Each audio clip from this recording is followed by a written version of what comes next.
Ilang porsyento ng tao sa Pilipinas wala pang kuryente?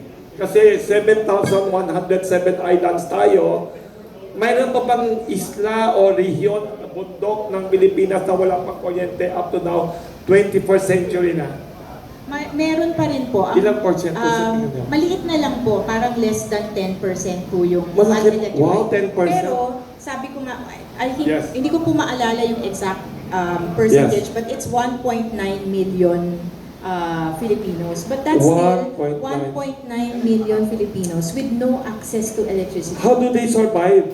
Paano? Kandila sa gabi? Opo, kasi Hala. yung mga ganyan. Example, anong part ng Pilipinas yung Karamihan po ito yung mga tawag natin off-grid areas, yung mga isla.